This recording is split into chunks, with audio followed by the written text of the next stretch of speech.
აჭარის უმაღლესი საბჭოს ბიუროს ხდომაზე დღეს რეგიონში ხე-ტყის ფონდების გამოყოფისა და მათი ათვისების უკანონოდ მოპოვების ფაქტებზე იმსჯელეს. არსებული მდგომარეობის შესწავლის მიზნით აჭარის უმაღლესი საბჭოს დეპუტატებისა და სპეციალისტებისაგან დაკომპლექტებული იქნა 6-კაციანი სამუშაო ჯგუფი, რომელმაც დღეს 3 თვიანი მუშაობა შეაჯამა. დეპუტატ ანზორ თხილაიშვილის თქმით, უამინდობის გამო ჯგუფმა ხელვაჩაურსა და ქობულეთის მუნიციპალიტეტებში ხე-ტყის უკანონოდ მოპოვების ფაქტების სრულად შესწავლა ვერ მოახერხა.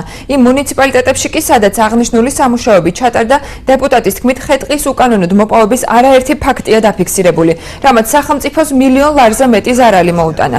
დეპუტატები საკითხის გატანას უახლოეს სესიაზე გეგმავენ. შემდგომი რეაგირებისთვის კი შეჯერებული დოკუმენტაცია ძალოვან უწყებებს გარემოს დაცვის სამინისტროს ან აჭარის მთავრობას გადაეგზავნება.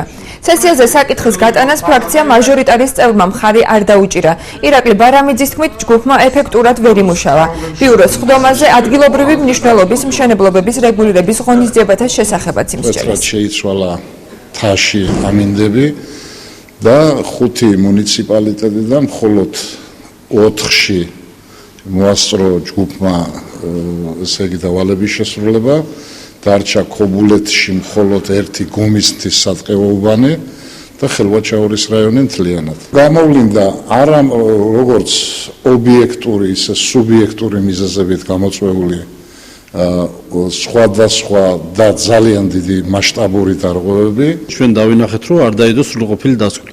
დოკუმენტი არის მოუმზადებელი, არ არის სრულყოფილი და არ ვაპირებ, რომ ესეთ საკითხს მხარი დაუჭირო.